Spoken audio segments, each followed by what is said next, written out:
most vibrant leaders from the opposition, Mahau Moitra, Lok Sabha MP from TMC, West Bengal. Welcome to India Today Conclave. Thank you so much, Kaushik. Thank you. I'm delighted to be here. Thank you. So let me start with a very basic question. Why Prime Minister Narendra Modi and West Bengal Chief Minister Mamata Banerjee, they can't get along? Is it because both have high ego or inflated sense of importance, or there is some problem with Indian federal structure? I think when we're looking at the Prime Minister of a country and the Chief Minister of a state, within the parameters of a federal structure, then if you become Prime Minister of India, you will obviously be a strong personality.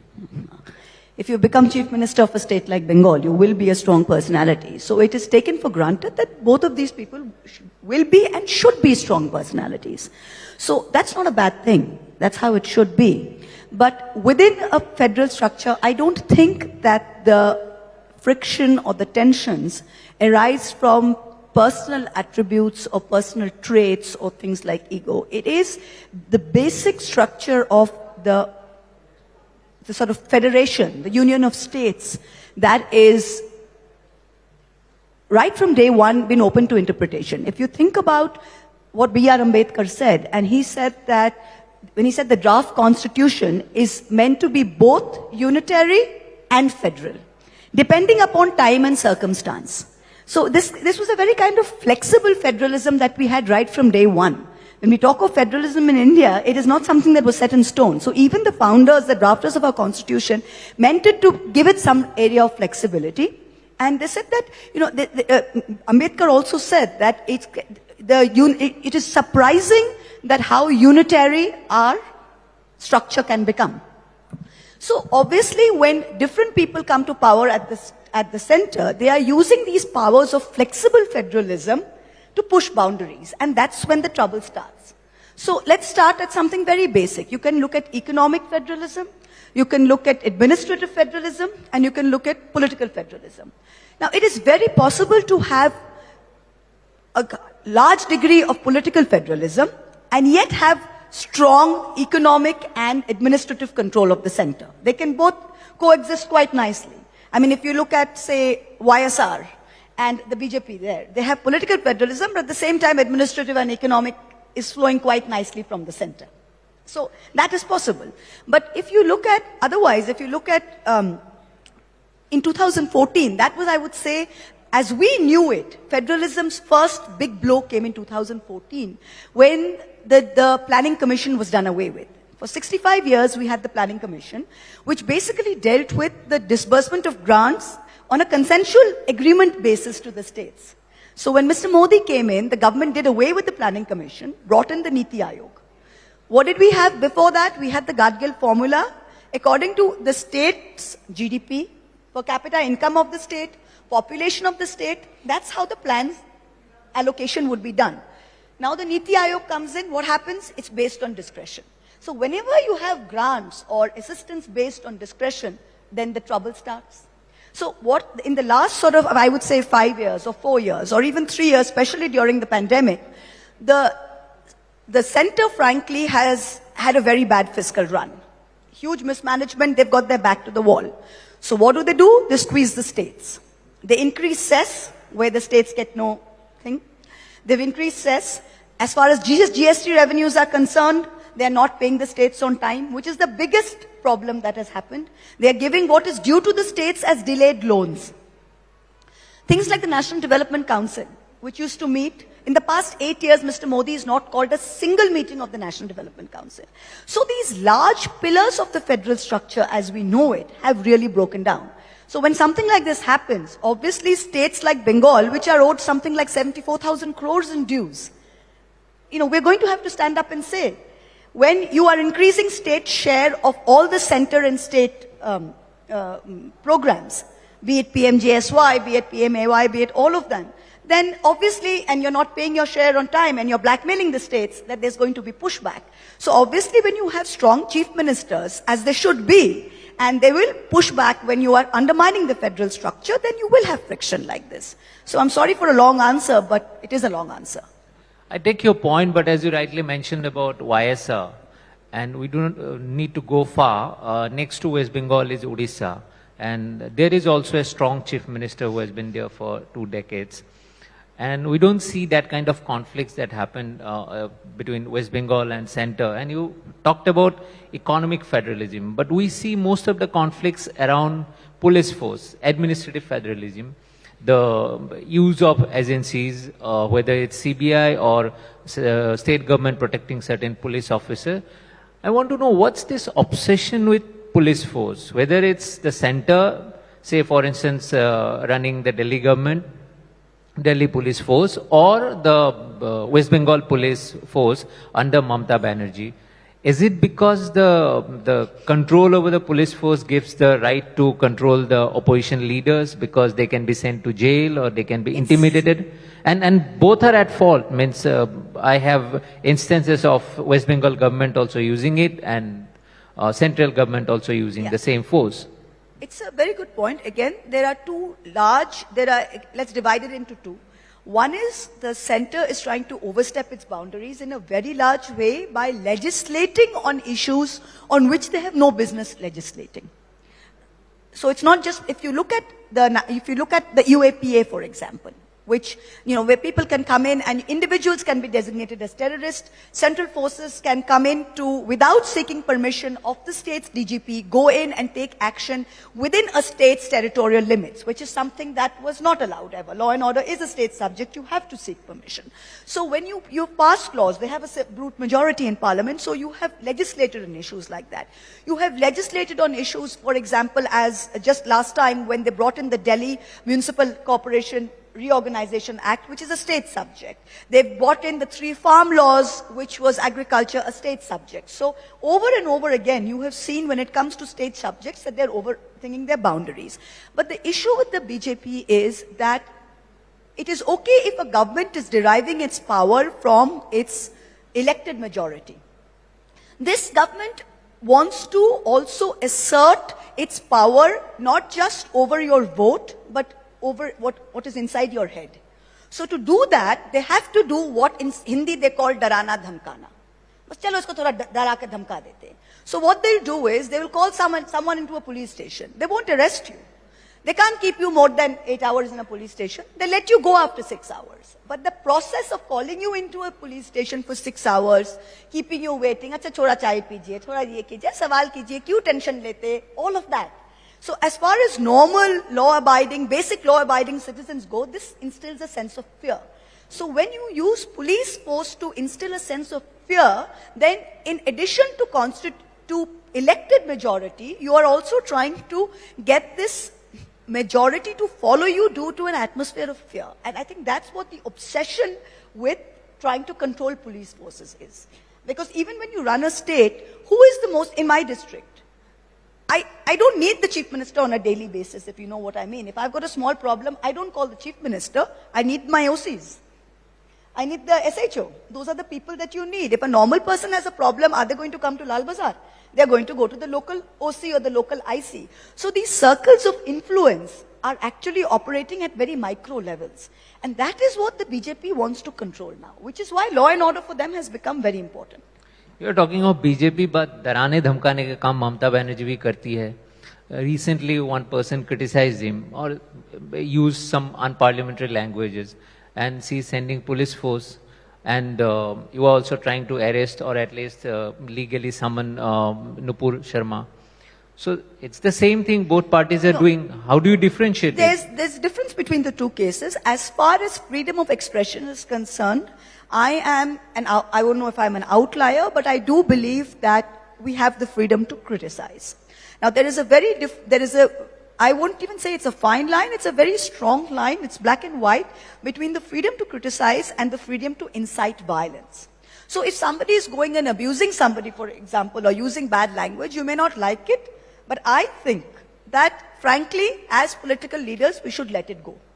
Are you saying Mamta Banerjee should let it No, go? that's not a question I can answer. That's a question that I think, frankly, you should ask the Chief Minister, which I believe you did. And I'm she has asking answered your it. opinion. No, that's a question that is meant for the Chief Minister. I cannot opine on something that the question is to do with something that she can answer herself.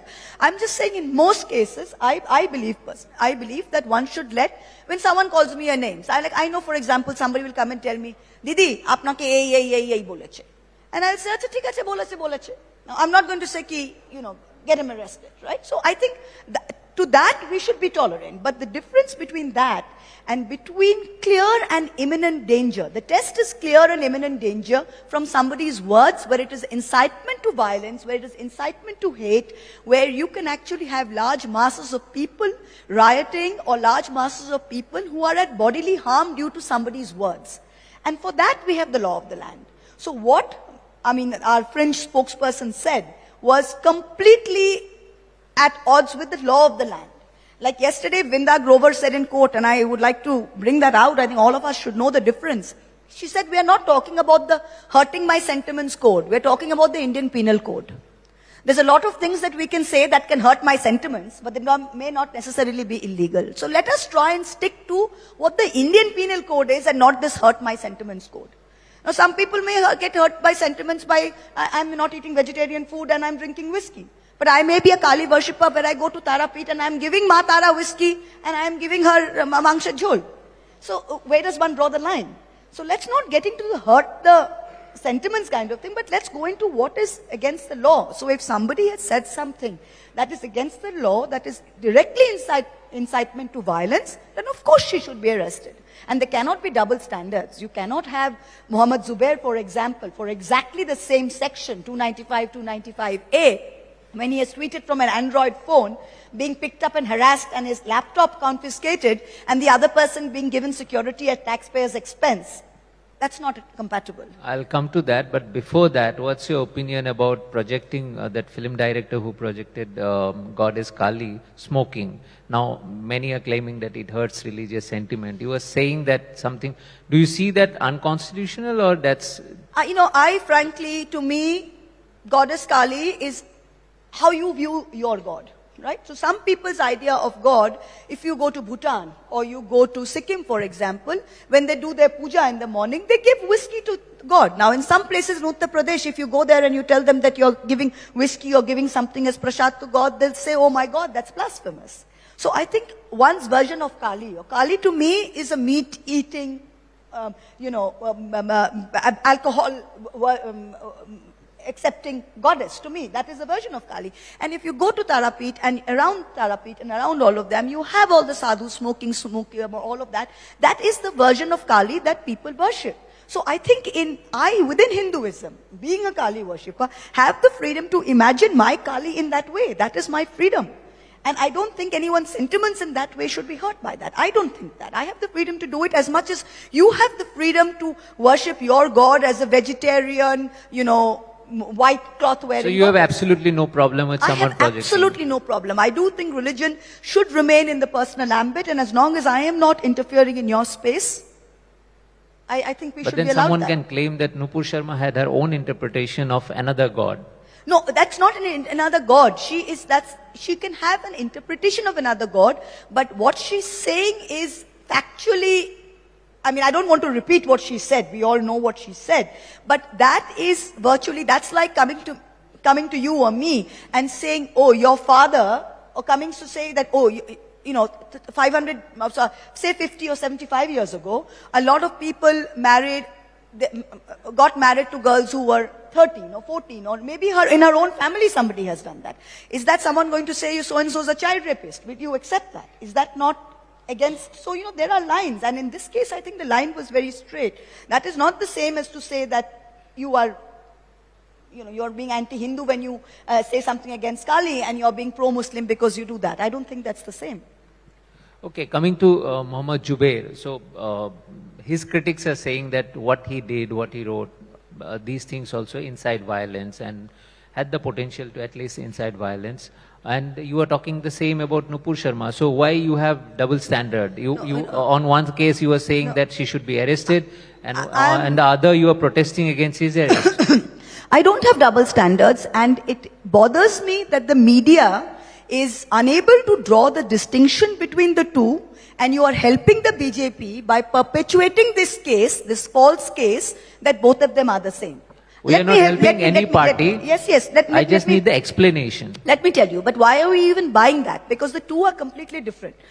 Zubair is a fact checker. He's not a spokesperson from any party. They run Alt News, which has received awards internationally for being one of the very few accurate fact checking. In this age of misinformation and fake news, we need. And for example, when I had tweeted a photo that I got off the internet which was incorrect, Pratik from Alt News had called me and said, that's a fake photo, take it off. Right? So they do that for everyone, irrespective. What has Zubair done? What has he done that requires arrest? Zubair has taken a photo of a film of Rishikesh Mukherjee's. The film was made in 1983, Kisi se na kehna. He's taken the film poster as it was, which was passed by the censor board, taken a photo of it, which says Hanuman versus Honeymoon Hotel, and he's put pre-14 and post-14. This tweet was done in 2018. Has there been a single incidence of violence, of rioting, or anything related to that? The answer is no. It has to have a capacity to incite violence. In the last 4 years, it has not. The tweet is still up. The second thing is, who has complained against it? There has been a Twitter account called some Bhanu Bhakt or Bhagwan Bhakt, I don't know what the Twitter account was. This Twitter account had one follower, was set up in October 2021, has now been disbanded, and a SI in the Delhi police called Anup Kumar or Arvind Kumar took suo motu cognizance of this one tweet, and if you read that FIR, you'll start laughing. So can these two possibly be equated as the same? So has Zubair incited violence? Has any riot happened due to him? As opposed to what Nupur Sharma has done, where actual deaths have occurred, actual violence has occurred. But the counter argument is that for 1 week, there is no noise over Nupur Sharma's comment because it also was picked up by many people 1 week later. So the vested interest group or someone trying to actually corner Zubair, as you are trying to indicate, the same thing can be said about Nupur Sharma. It's not my argument, but this argument has been put forward. How do you counter this argument? Nupur Sharma said what she did on a television show. Zubair, as a fact checker, put that out there. He didn't ask them to make the show. Did he ask Navika Kumar, as the Supreme Court said, that did we ask Times Now to do a show on a sub judice matter? No, you did it for TRP. Did you ask Nupur Sharma, did Zubair ask Nupur Sharma to come there and say what she did? No. She did what she did. Now, the media picks up something that they picked up. When I said something like that, for example, the 2 paisa comment that there was so much uproar about, I said it today. The local press picked up on it 2 days later. The actual media picked up on it 7 days later. Everybody was boycotting me 10 days later. That's the way the news flow goes. Right? That's just the nature of the beast. That's the way it is. So that 2018 comment could be effective in 2022 also. By that argument, means you never know who picks up what at what time. So by that logic, the potential is there. But what is that comment? What is that comment? He's put a photo of a film. If the film has been passed by the censor board and you have put up a photo of that film, then what is your fault? But someone may get hurt. That's what they say. So that's exactly what I'm saying. Do we stick to the law of the land or do we stick to a make-believe hurt my sentiments code? That is just the point. Nupur has violated the IPC. Zubair, by posting that, has not violated any provisions of the Indian Penal Code. That's as simple as it is. Now, as you're mentioning Indian Penal Code, both cases are in courts, and judiciary, as we were discussing also, it has a prime role to play when you are talking about federalism or citizens' right. So do you think, because it's the last watchdog, so do you think the judiciary is performing its role in maintaining the federal structure of India, or when there are such conflicts, whether in terms of individual rights or whether in terms of a state's right? No, 2 things. Yesterday I read in the papers that our Chief Justice of India, the Honorable Chief Justice, is abroad. And I think it was in the United States in California that he said something, and all of you must have read it. He said that the judiciary owes its only responsibility to uphold the Constitution. The judiciary is neither here to endorse the government in power, Nor is the judiciary here to espouse the opposition's cause. Opposition expects the judiciary to stand up for itself. The government thinks that the judiciary should rubber stamp, and he said our job is to do neither of the two. Our job is to stand up for the constitution. I think what he said is absolutely correct, but unfortunately, in the past 3 years or 4 years, I see that basic constitutional matters have been delayed by the judiciary ad nauseum. Look at electoral bonds, look at the Citizenship Amendment Act, look at something like habeas corpus petitions. So I think, yes, the judiciary is failing citizens. Today now there's a great pushback against PILs. Don't do PILs, don't do PILs. But when you can see someone taking suo motu cognizance of someone's putting up a photo of an ex-chief justice riding a motorbike, and that you're taking suo motu cognizance of that. But you're not taking suo motu cognizance of much, much more serious issues. The entire PIL revolution happened because, frankly, after ADM Jabalpur, because they were siding with the emergency, after ADM Jabalpur, it was the judiciary's way of kind of trying to compensate to the people of India that, look, we are here to listen. You know, this PIL revolution happened. Now again, what's happened is they're saying that PILs have gone too far and now let's push back. They don't want to hear PILs. They're trying to cut down on the number of PILs. They're very strict as to you have to have locus to file PIL, all of those issues. But if people don't have PILs to file via, then very, very often the affected party is not in a situation to go and file a writ on their own. So if the Supreme Court is not awake to these constitutional issues like electoral bonds, like the Citizenship Amendment Act, like these very pressing issues which have been waiting for a constitution bench for years now, then I think it's really not fair. And the judiciary is not a sacred cow. We have the right as citizens to question, to be able to speak. This is not contempt. I mean, to say something against the judiciary, oh, don't say against the judiciary. There's nothing like that. The judiciary is here to uphold the constitution. We as the public have a right to have our constitution upheld, and we have the right to question. Now, TMC was post-2021 victory in West Bengal. You were on an expansion mode, and you were also part of that process. Probably national ambition was there, but the exploits and the results were on the lines of the box office exploits of Prithviraj Chauhan. So, what happened? Means, are you still on that process? And one thing is very curious is that the whole process was based on poaching leaders from other parties instead of an organic growth. And you criticize BJP for doing that. Why is it correct with TMC and not correct with BJP? So I think there are two things. When you look at defections or people joining parties, there are two ways.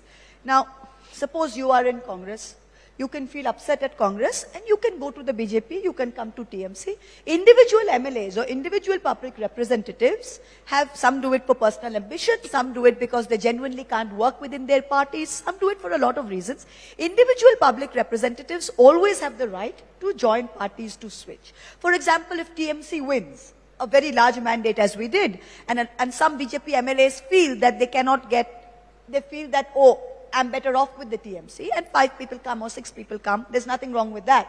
If 2 people in the TMC, for whatever reason, go to the BJP, there's nothing wrong with that. What is scary for Indian democracy is when there are engineered, organized mass defections in order to make or break governments. That is the dangerous part. It is not 4 people poaching 1 person or poaching 2 people. See, you can't poach someone against their own will. Right? The validity of poaching is dependent on the quantity. No, it's not. It is yes, it is depend on the quantity, because per quantity is depend per se on the organized manner of it, because as an individual MLA, how can you ever prove that it's poaching? In a democracy, as an individual MLA, if I've been elected and today I don't want to stay in the party, I believe the Congress has treated me badly, I want to go to Trinamool. It is my fundamental right to do that.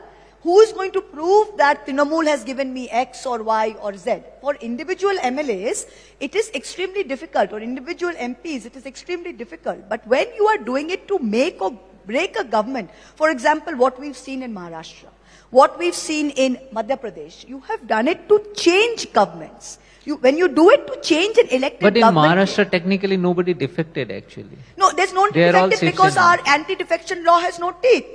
Our anti-defection law in Maharashtra, our current anti-defection law has no teeth, because if 2/3 do it, then they're not facing anything. So there is no, but the point is... That's a very valid thing also. No, it's not a valid thing, because if you think about it, that yesterday, Mr. Shinde, after taking oath, did you hear what he said in the assembly? I actually tweeted it. He said, and in Marathi, and I've tweeted it, he says, Mr. Modi has congratulated me. He was behind us the whole time. Mr. Shah has stood behind us like a rock, and the real Kalakar is here. And he pointed to Mr. Fadnavis. He is the one who has done everything. Now imagine the Chief Minister of Maharashtra is standing in the Maharashtra Assembly, pointing to the ex-BJP Chief Minister and saying, herein is the real Kalakar. Now, do you mean to tell me they have dislodged a Chief Minister, they have taken over a government with the help of the BJP, when they were not in power, they have dislodged a government, and do you mean to tell me that that is not an organized I give you a very hypothetical question. Suppose tomorrow, 2/3 of your party members, or more than that, maybe majority of your party MLAs, and they believe that it's important for the TMC to have friendship with, say, Congress, and Mamata Banerjee disagrees. Is it not democratic that the majority view is taken and accepted, and they revolt? If 2/3 of if 2/3, answer is very simple. If the 2/3 of the party MLAs come to Mamata Banerjee and they tell her, ma'am, we have got a problem. This is what needs to be solved. This is what needs to be done. They go through a process and they ultimately cannot reach anything. And they tell Mamata Banerjee, we can't accept you as a leader. This is the issue. And it is done through that process. We are floating something else, or we are doing something else. That's a different issue, and that's a democratic process. If 2/3 of the party MLAs are sitting holed up somewhere with 5 representatives from the BJP, with either a carrot of money or the stick of an ED or a CBI case, and they all come overnight and they say that, we believe that the BJP is the best thing for Bengal, then they're two very different things. So, you have to look at it in context. The same can be true about Mamata Banerjee also, because she may use the state police force. I'm asking you a hypothetical question. How do you differentiate that? This hypothetical, exactly, I've already answered that question. The differentiation is whether, in this case, these MLAs just woke up one day, said they were going to Gujarat, did not even discuss and say they had a problem. They just took a flight to Gujarat. They did discuss. No, they did not. They did not. Nowhere. They claim nowhere did they give proof that they have gone and had meetings with Uddhav and discussed. Proof is not otherwise as well. No, but they took a flight to Gujarat. From Gujarat, they took a flight to Assam. They were holed up in Assam. The man was taking an evening flight to Gujarat to discuss with Mr. Fadnavis and come back in the morning to be with his MLAs. The entire thing was orchestrated by the BJP to make a government fall. It's the same thing that happened in Madhya Pradesh. So when you have organized defection, see, it's not about you and me sitting here and nickeling and diming. The proof of the pudding is there for the whole world to see. So there's a difference if 5 people have a problem with an elected chief minister and go to her and say, we have a problem. Please help us solve the problem, otherwise we are going. That is free everywhere. If a banker has a problem with JP Morgan and say, you didn't pay me enough and I'm going to go to Goldman Sachs. Goldman Sachs poached him, yeah, but JP Morgan also didn't pay him enough. So that is true in everything. If a doctor is with Apollo, he's not happy with Apollo and he wants to move to PLS, that poaching is across all states. That's not the point. The point is, here you are toppling an elected government. It's a much greater responsibility. Coming back to the main theme, federalism, I think Indian federal structure at the moment is also weak because we don't have stronger opposition leaders and there's a lack of opposition unity. So do you think the answer is in Mamata Banerjee, or are you ready to accept leadership of other political parties in the interest of an opposition unity?